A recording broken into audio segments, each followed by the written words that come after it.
해군력 강화에 눈이 먼 중국이 또 새로운 호위함을 전력화하기 시작했습니다. 이번에 중국이 공을 들인 함정은 054B형 호위함으로 중국 언론은 다양한 기술 분야에서 진전을 거뒀다며 자랑하기 바쁜데요. 붕어빵 찍어내듯 함정 제조에 열을 올리는 중국을 제압하기 위해서라도 우리 대한민국 해군은 지금의 판을 뒤집을 히든카드를 공개했습니다. 그래서 준비했습니다. 오늘은 많은 분의 요청대로 한국 해군의 기동함대사령부 창설과 이를 구성하는 주요 전력에 대한 정보를 하나의 영상에 담았습니다.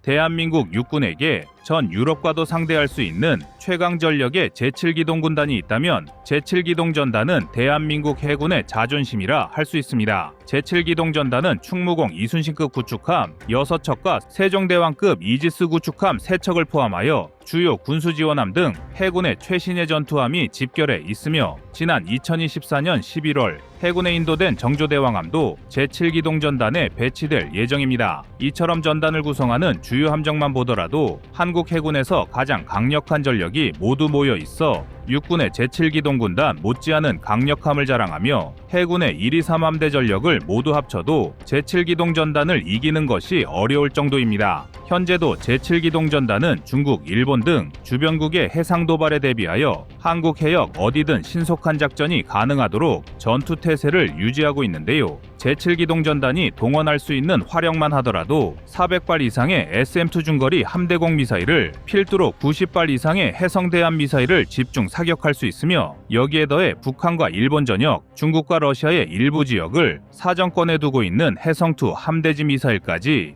200발에 육박하는 수량을 보유하고 있어 매우 강력한 화력을 보유하고 있습니다. 그리고 이러한 제7기동전단이 2025년 2월 1일을 기점으로 기동함대사령부로 새롭게 창설될 예정입니다. 제7기동전단이 2010년 2월 1일에 창설되었으니 딱 15년 만의 일이며 이로써 한국은 동북아시아의 해상 판도를 뒤흔들 최강의 창을 보유할 수 있게 될 전망입니다. 한국 해군의 기동함대사령부는 현재 한국이 건조 중인 모든 구축함을 배치받을 예정이며 이를 통해 예하의 3개의 전대를 구성하여 기동함대를 운용할 예정인데요. 한국은 기동함대 예하의 각 전대에 충무공 이순신급 구축함 2척, 세종대왕급 및 정조대왕급 이지스 구축함 각 1척, KDDX 2척을 편제하여 전대별 6척, 도합 18척의 구축함 전력을 편성할 것입니다. 하나의 해군 전대에 구축함이 6척이나 편제된다는 것은 절대로 만만한 전력이 아닌데요. 세계 최강의 군사력을 보유한 미국도 6척의 구축함이 편제된 부대는 항공모함이 없어도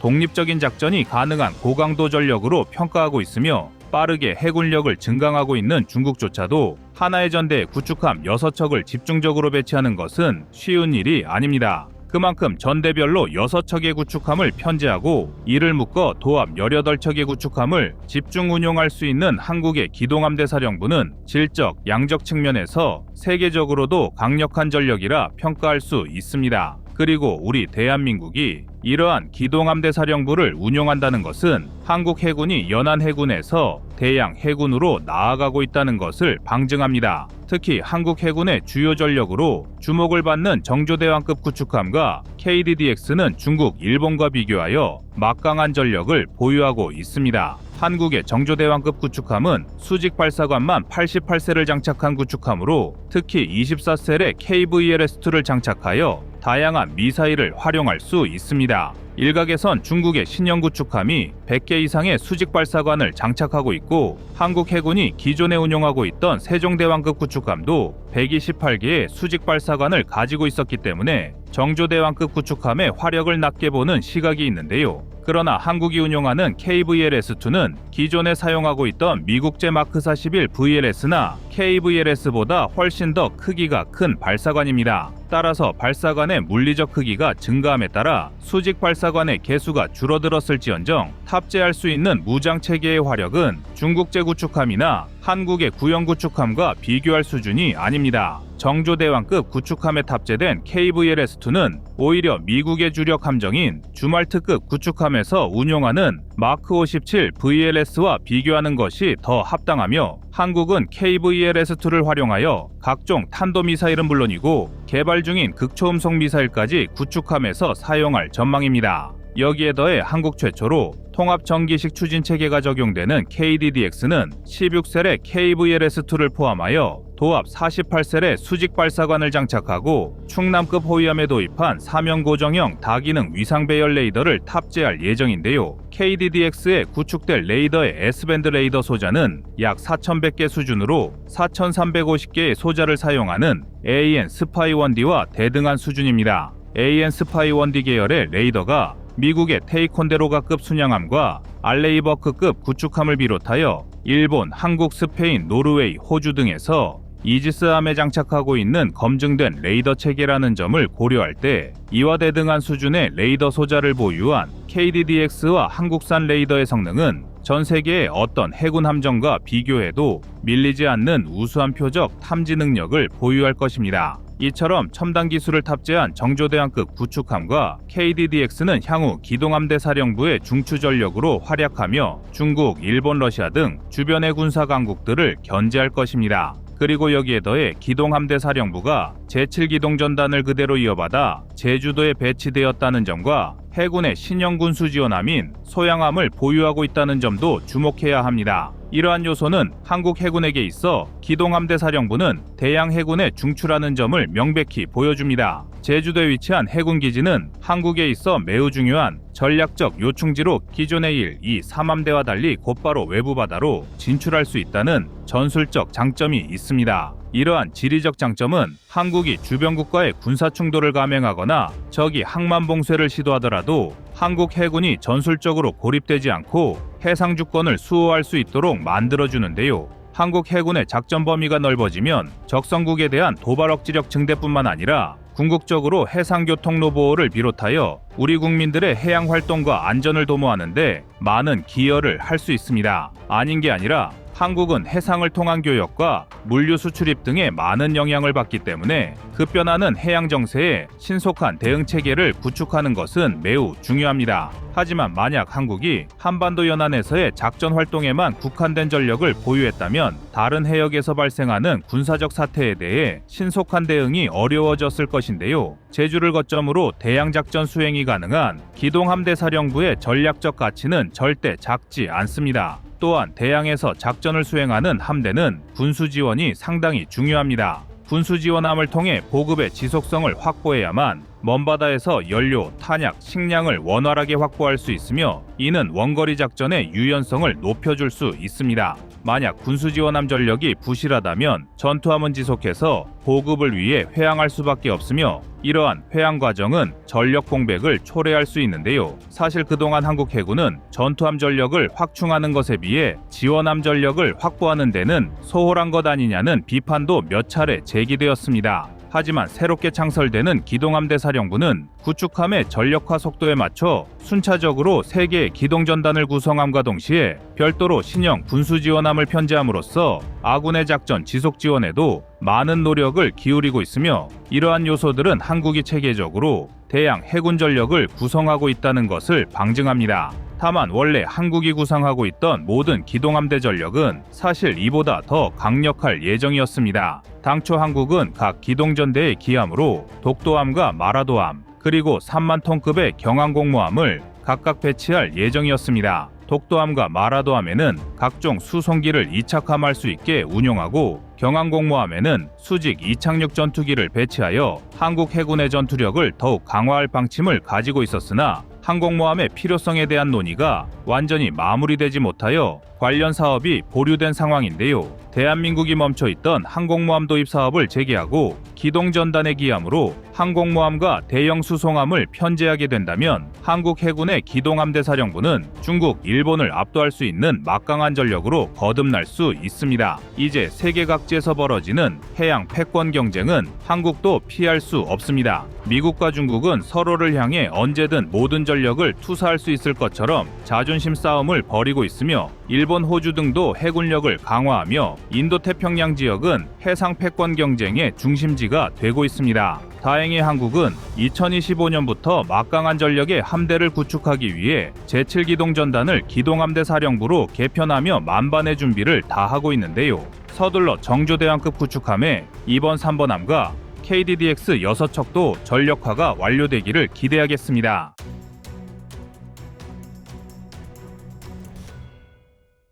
중국은 서해에서의 군사 활동을 지속적으로 확대하고 있습니다. 특히 동경 124도 인근 해역에서의 군사 훈련을 통해 해양 영향력을 강화하고 있는데, 이러한 행위는 국제법상 공해에서의 일방적 조치로 대한민국은 물론 아시아 주변국의 우려를 불러일으키고 있습니다. 실제로 중국은 서해 중간 수역에서의 군사훈련 빈도를 대폭 늘리고 있습니다. 실제로 합동참모본부가 발표한 자료에 따르면 2016년부터 현재까지 중국 군함이 대한민국 이이지 군사경계선을 침범한 사례는 무려 1000번이 넘고, 올해만 해도 이미 8월까지 약 10회의 군사훈련이 포착되었으며, 이러한 추세라면 연말까지 20회에 달할 가능성이 높습니다. 여기에 중국 민간 어선의 불법 조업도 상당한 골칫거리입니다. 표면적으로는 해양 자원을 싹쓸이하는 중국 어선으로 인해 우리 어민들이 받는 경제적 피해는 이루 말할 수 없는 상황인데요. 한국에서 이미 수차례나 외교적 대응을 했지만 중국은 그저 민간 선박에 일탈로 치부하며 별다른 조치를 취하지 않고 있습니다. 상황이 이렇다 보니 더욱 기고만장해진 중국 민간 어선들의 행태가 갈수록 도를 넘고 있습니다. 쇠창살을 두르고 죽창을 만들며 무장을 하는 것으로도 모자라 서로를 쇠사슬로 연결하면서까지 꾸역꾸역 서해로 기어들어 오고 있습니다. 이 또한 이의지에 대한 영유권 주장에서 실효적 관할권을 주장하려는 의도적인 행위라 볼 수 있는데요.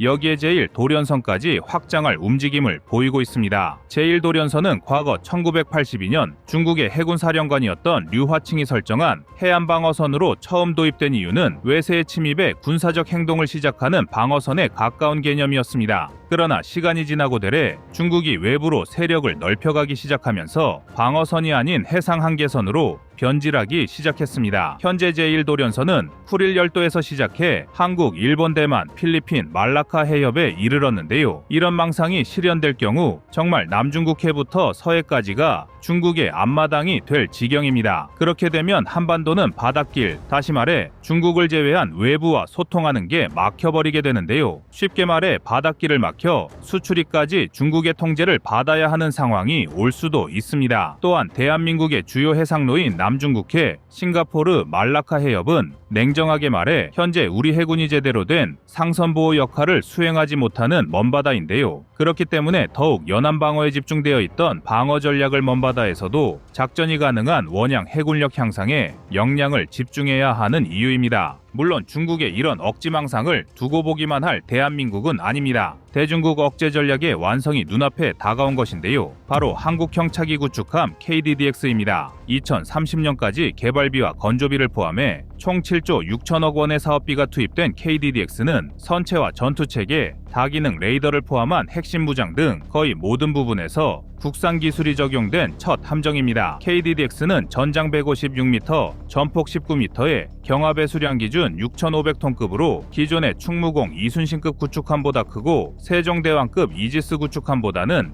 약간 작은 수준인데요. 즉 이지스 시스템을 탑재하지 않은 구축함으로는 최대 크기입니다. 오죽하면 미니 이지스함으로 불릴 정도인데요. 게다가 무장은 더욱 화려합니다. 우선 기본 무장으로 127mm 함포와 더불어 국산 시위즈2가 기본 무장으로 탑재되어 있는데요. 또 핵심 무장으로 항공기 및 순항 유도탄에 대한 요격 기능을 갖춘 국산 함대공 유도탄2 16개와 홍상어 대잠어뢰, 청상어 대장경어뢰, 해공방어 유도탄을 발사할 수 있는 KVL S12 64셀이 탑재될 예정입니다. 정리하자면 근접 영역부터 대공, 대잠, 대함 모든 영역에 대한 공격 능력을 갖춘 건데요. 구축함이라는 이름에 맞게 해상의 모든 공간에 대한 타격 역량을 확보한 것입니다. 하지만 화력만으로는 대중국 억제력이라는 표현을 붙이기 아쉬운데요. KDDX의 진짜 놀라운 점은 우리 해군 구축함 최초로 파도관통형 선형 디자인이 채택했다는 것입니다. 즉 미국의 주멀트급 구축함과 마찬가지로 구조적으로 스텔스 성능을 증가시킨 건데요. 또한 선체 저항과 동요가 감소해 전투원의 생존성이 크게 높였습니다. 여기서 끝이 아닙니다. KDDX의 디자인을 보면 함정에 대해 잘 모르는 사람도 상당히 특이하게 생겼다는 걸 알 수 있는데요. 바로 세계 최초로 KDDX에 적용된 통합 마스트입니다. 현대식 선박 또한 항공기 못지않게 스텔스 성능이 중요해지면서 기존의 복잡한 마스트는 피탄 면적을 늘리기만 할 뿐이었습니다. 하지만 KDDX의 통합 마스트는 레이더 피탄 면적과 근접 화기 피탄 면적을 동시에 감소시킨 것은 물론 세계 최초로 듀얼 밴드 다기 다기능 레이더가 장착되었는데요. 적외선 탐지 추적 장비는 물론 장거리 대공 표적 및 탄도탄 탐지와 추적용 S밴드 레이더와 단거리 대공 표적 및 해면 표적 탐지와 추적이 가능한 X밴드 레이더를 동시에 운용할 수 있습니다. 이처럼 KDDX는 미니 이지스함이라는 이름에 걸맞게 순수 국내 기술로 만든 함대 방공 체계가 적용되었는데요. 무장은 물론 스텔스 성능과 기동성 등 모든 면에서 기존 한국형 구축함과는 차원이 다른 차기 구축함으로 전 세계 어떤 구축함과 견주어도 손색이 없을 만한 성능을 자랑합니다. 그리고 장기적으로 KDDX 개발을 통해 대한민국이 노리고 있는 것은 바로 우리 해군의 수권 사업이기도 한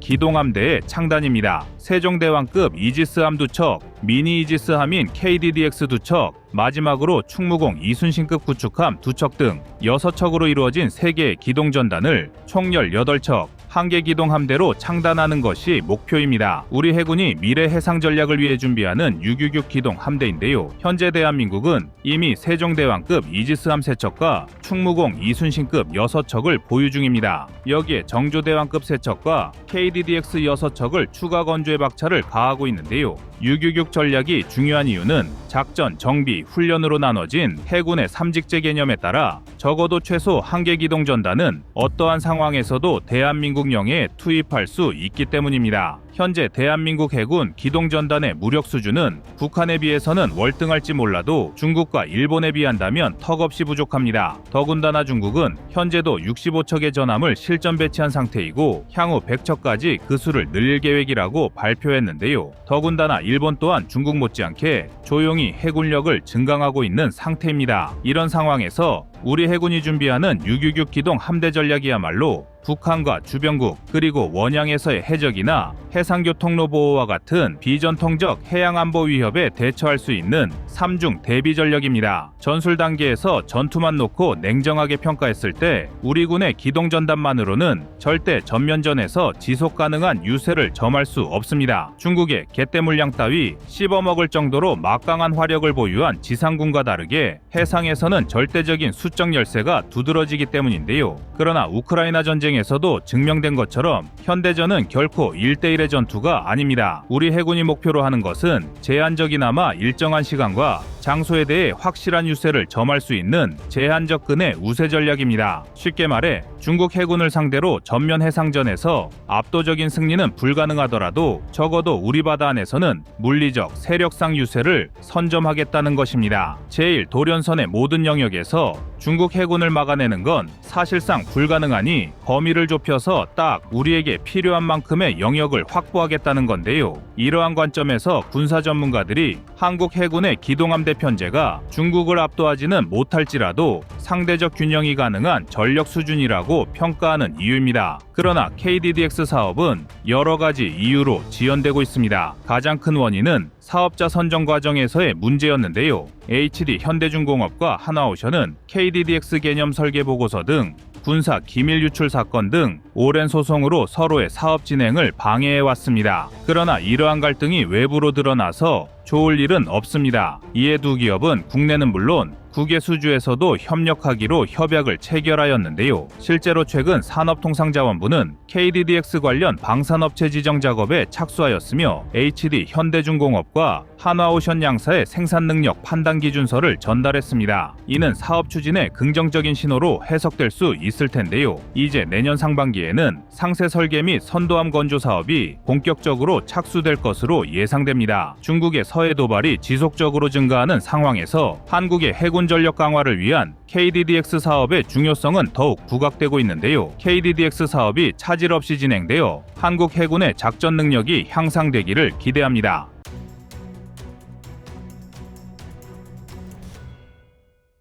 정조대왕급 구축함은 우리 대한민국 해군이 KDX-3 배치2 사업을 통해 전력화하는 신형 이지스 구축함으로 탄도미사일 방어 체계와 대잠전 체계가 강화된 최신형 함정입니다. 전작인 세종대왕급 구축함 대비 길이 4m, 배수량 600톤이 늘어난 정조대왕급 구축함은 길이 170m, 경하 배수량 8,200톤급 규모로 다기능 위상 배열 레이더, 적외선 탐지 추적 장비, 전자광학 추적 장비 등의 첨단 기능을 갖춰 세종대왕급 구축함보다 대응 능력을 2배 이상 증가했다는 장점을 갖추고 있습니다. 또한 통합 소나 체계를 탑재하여 잠수함 탐지 거리는 무려 3배 이상 향상시키기도 했는데요. 한국은 총 3조 9천억 원의 예산을 투입하여 세 척의 정조대왕급 구축함을 2028년까지 확보하는 계획을 추진하고 있었습니다. 초도함인 정조대왕함은 2024년 11월에 해군의 인도가 예정되어 있는 만큼 앞으로 한국 해군의 전력이 더욱 강력해질 것이란 기대를 모으고 있으며, 여기에 더해 3번함의 건조가 시작되면서 한국의 이지스 구축함은 이제 곧 전 세계의 어느 나라와 비교해도 밀리지 않을 전력을 구축할 전망입니다. 해외 군사 매체 글로벌 디펜스 뉴스도 한국이 차세대 이지스 구축함 3척 중 마지막 한 척의 건조를 시작했다는 소식을 전하며 한국 해군의 전력 강화를 주목하기도 했는데요. 정조대왕급 구축함의 주요 성능 특징으로는 먼저 기동성 측면에서 가스터빈 엔진 내기와 1.7MV급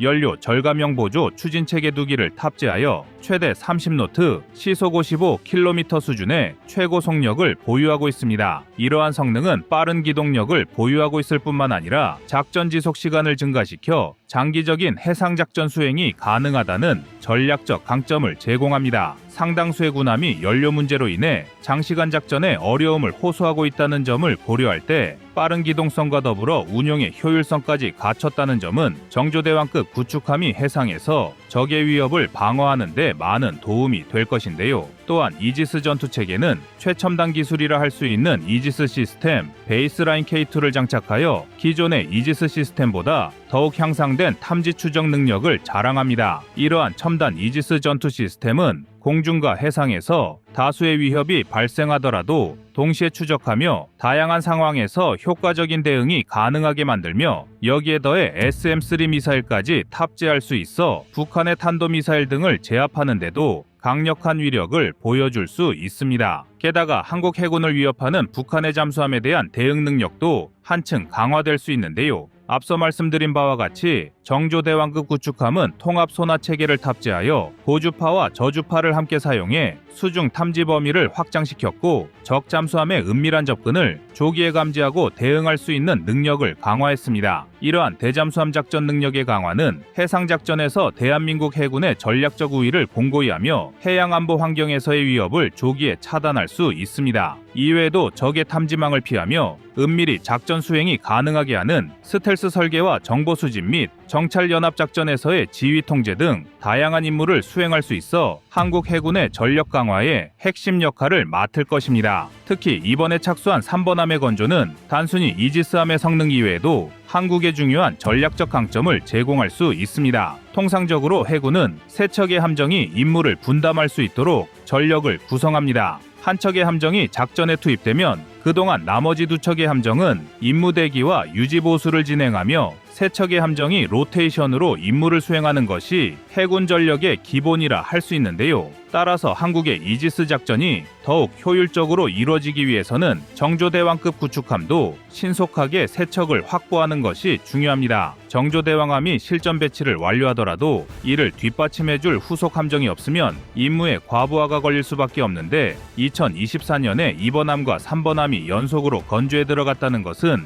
분명 한국 해군에는 매우 좋은 일이라 할 수 있습니다. 이제 막 건조에 착수한 3번함의 전력화가 이루어지려면 다소 시간이 필요한 것은 사실이지만 3번함까지 건조가 진행됨에 따라 한국은 비로소 정조대왕급 구축함에 완벽한 전력화를 기대할 수 있게 된 것입니다. 이제 대한민국의 이지스 구축함은 해군뿐만 아니라 공군과의 합동 대응 작전 수행도 가능합니다. 향후 현대전의 양상은 육해공의 유기적인 협력은 기본이며 유무인 복합 체계와 각종 감시 자산을 통한 최첨단 전쟁이 될 것은 분명하다는 전문가들의 분석입니다. 이러한 전쟁 상황 속 차세대 이지스 구축함은 아군의 공군 전력이 임무를 수행할 때 이를 위협하는 적 순항 미사일을 요격하며 공군의 공중 전력과 합동 대응 작전을 펼치는 역할을 수행할 수 있습니다. 이러한 성능을 바탕으로 이전까지 주로 방어에 중점을 두고 있던 해상 전투 방식이 다층 방어와 전술적 유연성을 바탕으로 공격과 방어를 동시에 수행할 수 있는 능력을 갖추게 되었습니다. 또한 이지스 구축함의 추가는 동맹국들과의 연합작전 수행 능력에도 큰 진전을 가져오게 됩니다. 지금도 한반도 일대 해상 패권을 놓고 다수의 국가가 해군력 증강에 힘을 쏟고 있는데요. 중국과 일본은 항공모함을 확보하기 위해 적극적인 움직임을 보이고 있으며 북한은 한국을 위협하기 위해 핵 잠수함 건조에 착수하는 등 한국을 둘러싼 나라들의 해군은 지금도 매우 바쁘게 움직이고 있습니다. 또한 미국은 인도 태평양 지역을 핵심으로 놓고 다양한 나라와 연합을 구축하며 해상 패권을 빼앗기지 않으려 노력하고 있는데요. 이러한 국제사회의 흐름 속에서 한국이 강력한 이지스 구축함 전력을 구축하고 다국적 훈련 등에 참여하는 것은 적성국에 대한 도발 억지력을 증가시킴과 동시에 동북아 지역의 안정과 평화 유지에 많은 영향력을 행사할 것입니다. 거듭되는 동북아 해상 패권 다툼 속에서 북한의 핵미사일에 맞선 미사일 방어 공조 강화가 동맹국 간 안보 협력의 핵심으로 평가받고 있는 가운데 이지스 구축함은 이를 실행하는 전력으로 평가받을 정도로 중요한 무기 체계입니다. 그만큼 차세대 이지스 구축함은 적성국들의 해양 침략 야욕을 저지할 수 있는 수단이자 다양한 적성국의 위협에 대응하는 한국형 미사일 방어 체계의 핵심 해상 전력으로서 큰 역할을 수행할 것임은 틀림없습니다. 또한 대한민국 해군의 이지스함 전력 강화는 단순히 국내 방어 체계에만 국한되지 않고 국제적인 군사외교 분야에서도 중요한 역할을 수행합니다. 최근 국제 해양 안보 상황이 복잡해진 가운데 해양 자원의 보호 국제 해상 항로의 안전 보장 등 해상에서의 국제적 문제들이 빈번히 발생하고 있습니다. 이러한 상황에서 대한민국 해군은 이지스 구축함을 중심으로 한 전력을 통해 국제협력에서 주도적인 역할을 맡을 수 있습니다. 더욱 놀라운 점은 우리 대한민국의 이지스 구축함은 한 단계 더 높은 곳을 바라보고 있다는 것인데요. 세종대왕급 구축함과 정조대왕급 구축함을 통해 갖게 될 6척의 이지스 구축함에 더해 한국은 KDDX로 명명되는 차기 구축함을 무려 6척이나 건조할 예정입니다. KDDX는 선체, 전투체계, 레이더, 무장까지 모두 국내 기술로 건조되는 것을 목표로 진행하고 있으며 KDDX까지 모두 건조가 완료되면 우리 대한민국은 다수의 이지스 구축함을 앞세워 기동함대를 구성할 계획을 가지고 있는데요. 지금보다 더욱 강력해진 이지스 구축함은 한국 해군의 자랑인 제7기동전단을 지금보다 더욱 강력하게 만들어줄 것입니다. 마지막으로 이지스 구축함의 추가는 대한민국의 방산산업에도 긍정적인 영향을 미칠 것이라 기대를 모으고 있습니다. 대한민국이 자체적으로 이지스 구축함을 운용하고 기술적 성과를 쌓아가는 과정에서 방산 수출에 대한 신뢰도와 경쟁력은 더욱 높아지게 됩니다. 이는 궁극적으로 대한민국 방산 산업의 성장을 견인하고 국제 무대에서의 방산 기술력을 한층 강화하는 발판이 됨을 의미합니다. 이처럼 차세대 이지스 구축함 전력을 완성하는 것은 우리 대한민국의 해양 안보와 방산 역량 증대에 매우 많은 영향을 미치는데요. 정조대왕급 구축함을 필두로 강력한 해군 전력을 더욱 확충할 때입니다.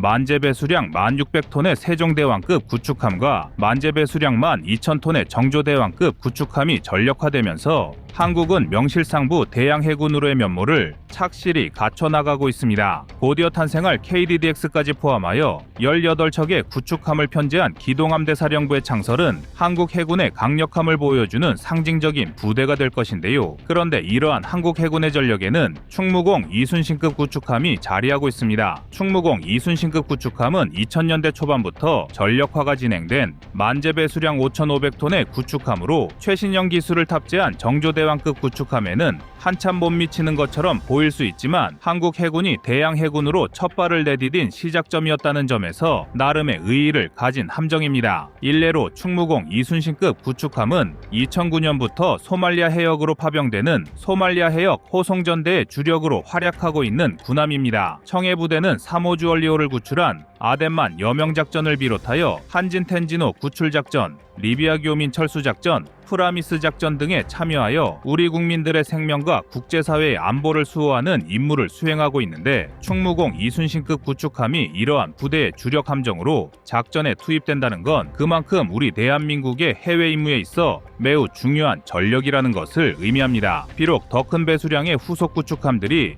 연이어 전력화되고 있지만 여전히 충무공 이순신급 구축함은 구축함은 한국 해군에게 없어선 안 될 존재인데요. 이러한 충무공 이순신급 구축함이 또 한 번의 성능 개량에 착수할 예정입니다. 이번 성능 개량은 기존에 노후화되어 있던 외산 시스템을 국산 시스템으로 변경함으로써 최신 장비를 활용하여 작전 수행 능력을 대폭 향상시킬 예정이며, 특히 과거부터 노후화 문제로 시스템 다운이 잦았던 전투 체계가 대폭 개선될 계획입니다. 충무공 이순신급 구축함의 전략적 중요성에는 SM-2를 활용한 방공 임무가 있는데, 적의 미사일을 빠르게 추적하고 요격해야 하는 작전 상황에서 전투 체계가 이를 따라가지 못하면 원활한 임무가 어렵습니다. 따라서 한국은 충무공 이순신급 구축함의 센서와 무장 체계 등을 담당하는 전투 체계를 최신형 국산 체계로 변경하여 표적 처리 능력과 정보 처리 속도 등을 한층 더 신속하게 개선할 방침이며, 이러한 성능 개량은 적성국의 미사일 위협에 안정적으로 대응할 수 있는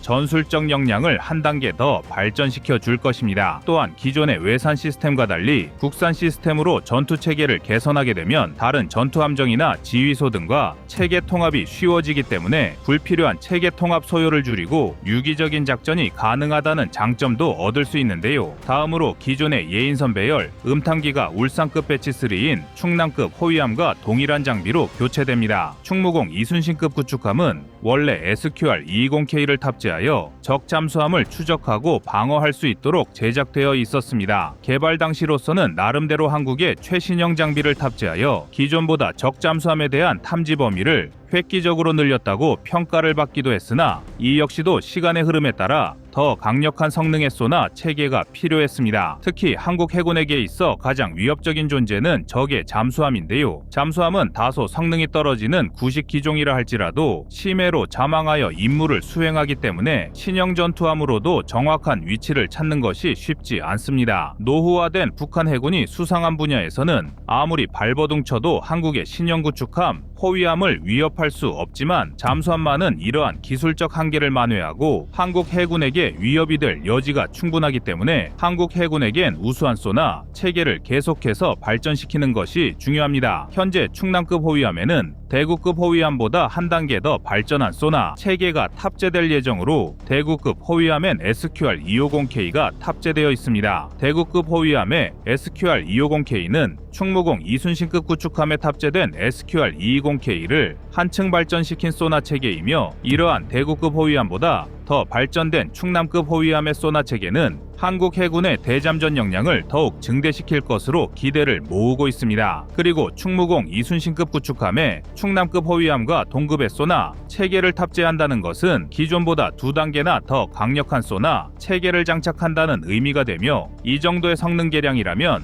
적성국이 불순한 의도를 가지고 잠수함을 출격시키더라도 충분한 대응 역량을 구축할 수 있습니다. 한국은 천안함 사태 이전까지만 하더라도 대잠 체계에 많은 투자를 하지 않는다는 일부 비판도 있었던 게 사실인데요. 하지만 적성국의 도발을 몸소 체감한 이후 같은 비극을 반복하지 말아야 한다는 한국 해군의 의지는 충무공 이순신급 구축함이 최신 소나 체계를 탑재하고 적성국의 도발을 저지하게 만들 것입니다. 마지막 성능 개량은 SM-2 미사일의 유도를 위해 유도 전파를 생성하는 유도탄 조사기도 새로운 개량형을 탑재할 예정입니다. 현대전장에선 미사일의 유도 능력이 매우 중요합니다. 제 아무리 미사일의 사거리와 파괴력이 좋아도 표적까지 정확하게 유도하지 못한다면 제 성능을 온전히 발휘하기 어려운 것이 오늘날의 미사일인데요. 과거의 한국은 이러한 미사일 유도 능력이 부족했지만 현재는 대지, 대함, 대공에 관계없이 우수한 미사일 제조 능력과 유도 기술을 가지고 있습니다. 그리고 이러한 기술력을 바탕으로 최신 기술이 적용된 유도탄 조사기는 기존의 충무공 이순신급 구축함보다 더 뛰어난 유도 능력을 제공하고 방공 임무 역량을 높여줄 것입니다. 충무공 이순신급 구축함은 도입 당시 SM-2를 도입함으로써 한국의 방공 능력을 한 단계 더 높여주었다는 평가를 받는 함정인데요. 지금도 이러한 구축함은 함대의 방공 역량을 좌우하는 중요한 전력입니다. 이러한 충무공 이순신급 구축함이 SM-2의 유도 능력을 새로운 국산 체계로 높인다는 것은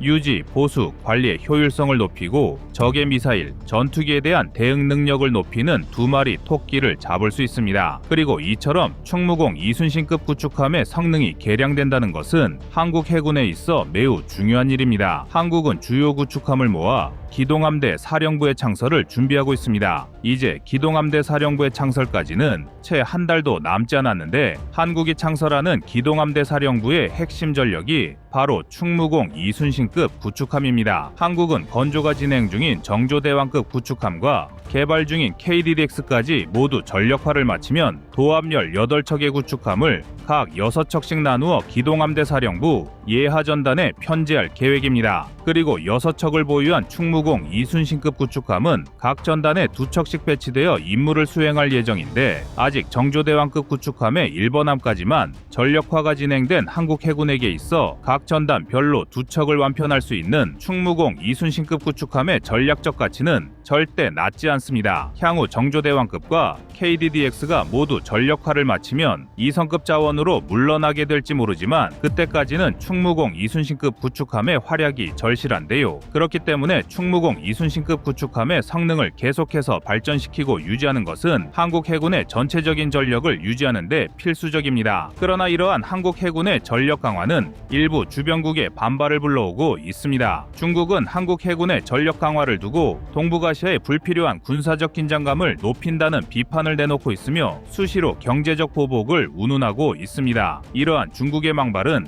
역으로 한국 해군의 전력 강화가 그들의 군사적 야욕을 저지하는 데 중요하다는 것을 의미합니다. 중국은 오래전부터 태평양으로 진출하여 미국과 패권 경쟁을 시도하려 하고 있으나 현재 중국의 힘만으로 미국과 그 동맹국을 압도하는 것은 절대로 불가능한데요. 더욱이 지리적으로 태평양으로 나가는 길목에서 한국 해군과의 직간접적 충돌이 불가피합니다. 그렇기 때문에 중국은 한국 해군의 신형 함정과 성능 개량 소식이 전해질 때마다 민감한 반응을 드러내며 마치 한국이 국제사회의 평화를 위협하는 것처럼 호도하기 바쁩니다. 하지만 정작 국제사회와 동북아시아의 평화를 위협하는 것은 누가 보더라도 중국이며 이러한 중국의 확장을 저지하는 데 있어 한국군은 전술 전략적으로 중요한 위치에 있는 것이 사실입니다. 따라서 한국 해군이 구축함 전력을 계속해서 강화하는 것은 앞으로도 절대로 소홀히 해서는 안 되는 문제이며 향후 중국의 패권 도전을 저지하고 한국의 안보를 수호하기 위해 절대적으로 필요한 과정입니다. 우리 대한민국 해군은 충무공 이순신급 구축함부터 세종대왕급, 정조대왕급, KDDX를 모두 합쳐 최강의 기동함대 구축을 준비하고 있으며 성능 개량이 완료된 충무공 이순신급 구축함이 기동함대의 일원으로서 중국 해군을 견제하는 활약을 기대하겠습니다. 이상 꺼리튜브였습니다.